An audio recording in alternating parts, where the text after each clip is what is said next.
اعوذ باللہ من الشیطان الرجیم، بسم اللہ الرحمن الرحیم۔ الحمد للہ رب العالمین، والصلاۃ والسلام علی سید المرسلین وخاتم النبیین، اما بعد۔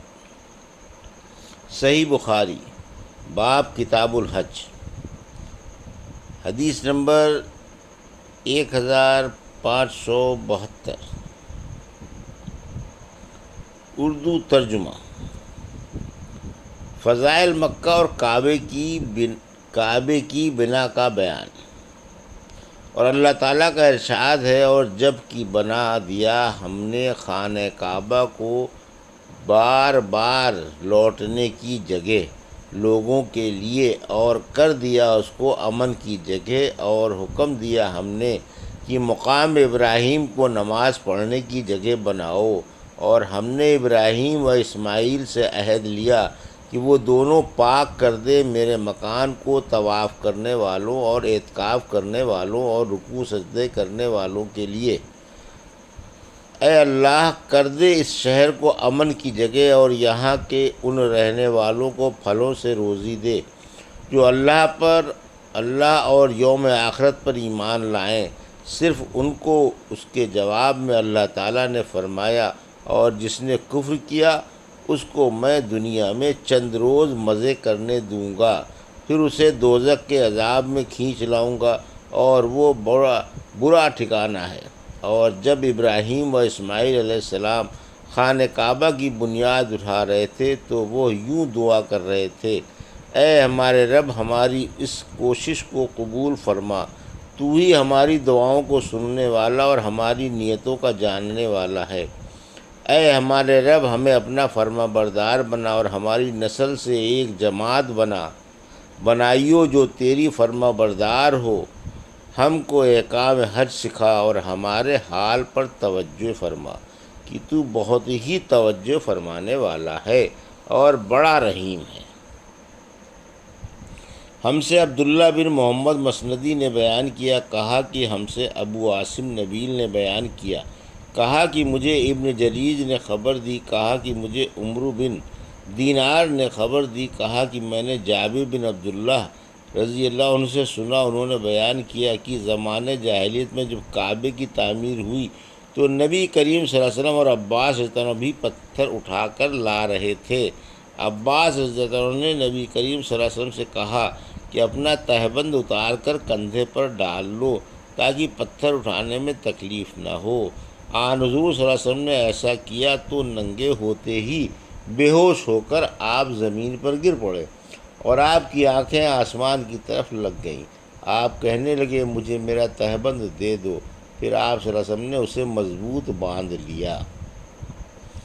حدیث نمبر 1573، اردو ترجمہ۔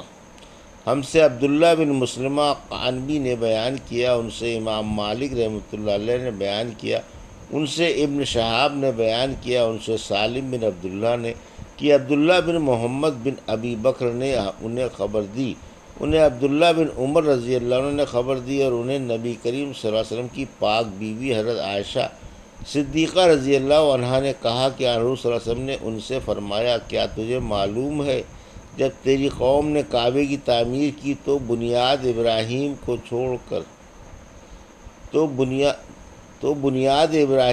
چھوڑ دیا تھا؟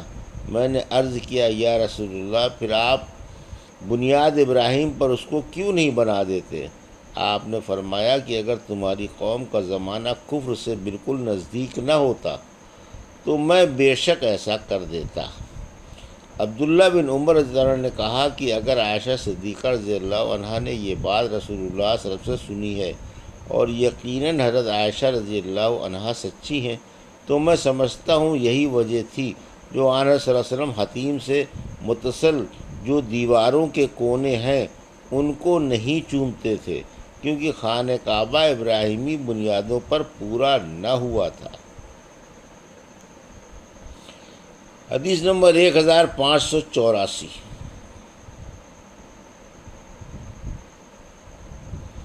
ہم سے مسدد نے بیان کیا، انہوں نے کہا کہ ہم سے ابو الاحوص سلام بن سلیم جعفی نے بیان کیا، ان سے اشعت نے بیان کیا، ان سے اسود بن یزید نے، اور ان سے ام المومنین حضرت عائشہ صدیقہ رضی اللہ عنہا نے بیان کیا کہ میں نے رسول اللہ صلی اللہ علیہ وسلم سے پوچھا کہ کیا حتیم بھی بیت اللہ میں داخل ہے؟ آپ صلی اللہ علیہ وسلم نے فرمایا کہ ہاں۔ پھر میں نے پوچھا پھر لوگوں نے اسے کعبے میں کیوں نہیں شامل کیا؟ آپ صلی اللہ علیہ وسلم نے جواب دیا کہ تمہاری قوم کے پاس خرچ کی کمی پڑ گئی تھی۔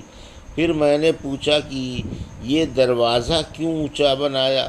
آپ نے فرمایا یہ بھی تمہاری قوم ہی نے کیا تاکہ جسے چاہیں اندر آنے دیں اور جسے چاہیں روک دیں۔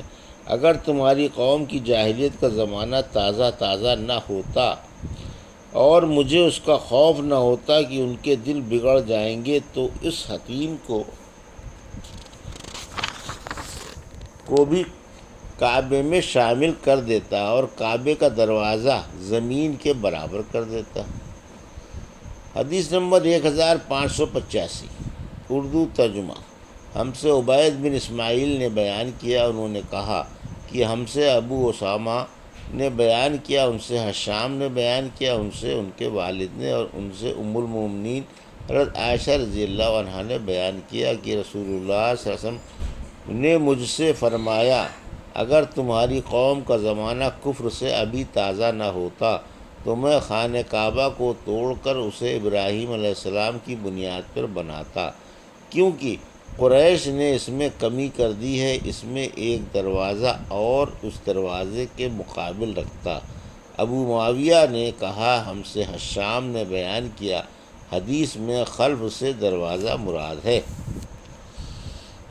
حدیث نمبر 1586 اردو ترجمہ۔ ہم سے بیان بن عمرو نے بیان کیا، انہوں نے کہا کہ ہم سے یزید بن ہارون نے بیان کیا، انہوں نے کہا کہ ہم سے جریر بن حازم نے بیان کیا، انہوں نے کہا کہ ہم سے یزید بن رومان نے بیان کیا، ان سے عروہ نے، اور ان سے ام المومنین حضرت عائشہ صدیقہ رضی اللہ عنہا نے کہ رسول اللہ صلی اللہ علیہ وسلم نے فرمایا عائشہ اگر تیری قوم کا زمانہ جاہلیت ابھی تازہ نہ ہوتا تو میں بیت اللہ کو گرانے کا حکم دے دیتا تاکہ نئی تعمیر میں اس حصے کو بھی داخل کر دوں جو اس سے باہر رہ گیا ہے، اور اس کی کرسی زمین کے برابر کر دوں، اور اس کے 2 دروازے بنا دوں، ایک مشرق میں اور ایک مغرب میں۔ اس طرح ابراہیم علیہ السلام کی بنیاد پر اس کی تعمیر ہو جاتی۔ عبداللہ بن زبیر رضی اللہ عنہ کا کعبے گرانے سے یہی مقصد تھا۔ یزید نے بیان کیا کہ میں اس وقت موجود تھا جب عبداللہ بن زبیر رضی اللہ عنہ نے اسے گرایا تھا اور اس کی نئی تعمیر کر کے حتیم کو اس کے اندر کر دیا تھا۔ میں نے ابراہیم علیہ السلام کی تعمیر کے پائے بھی دیکھے جو اونٹ کی کوہان کی طرح تھے۔ جریر بن حازم نے کہا کہ میں نے ان سے پوچھا ان کی جگہ کہاں ہے؟ انہوں نے فرمایا کہ میں ابھی دکھاتا ہوں۔ چنانچہ میں ان کے ساتھ حتیم میں گیا اور آپ نے ایک جگہ کی طرف اشارہ کر کے کہا کہ یہ وہ جگہ ہے۔ جریر نے کہا کہ میں نے اندازہ لگایا کہ وہ جگہ حتیم میں سے 6 ہاتھ ہوگی یا ایسی ہی کچھ۔ حدیث نمبر 1587 اردو ترجمہ۔ حرم کی زمین کی فضیلت اور اللہ نے سورہ نمل میں فرمایا مجھ کو تو یہی حکم ہے کہ عبادت کروں اس شہر کے رب کی جس نے اس کو حرمت والا بنایا اور ہر چیز اسی کے قبضے قدرت میں ہے، اور مجھ کو حکم ہے تابعدار بن کر رہنے کا۔ اور اللہ تعالیٰ نے سورہ قصص میں فرمایا کیا ہم نے ان کو جگہ نہیں دی حرم میں جہاں امن ہے اور ان کے لیے اور کھینچے چلے آتے ہیں اس کی طرف میوے پر ہر قسم کے جو روزی ہے ہماری طرف سے، لیکن بہت سے ان میں نہیں جانتے۔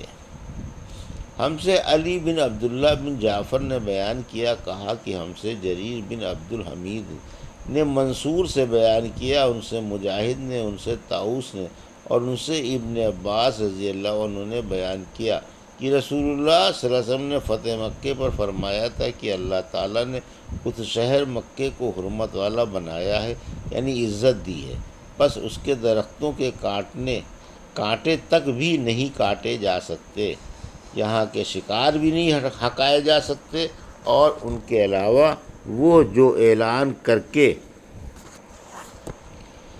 مالک تک پہنچانے کا ارادہ رکھتے ہوں، کوئی شخص یہاں کی گری پڑی چیز بھی نہیں اٹھا سکتا ہے۔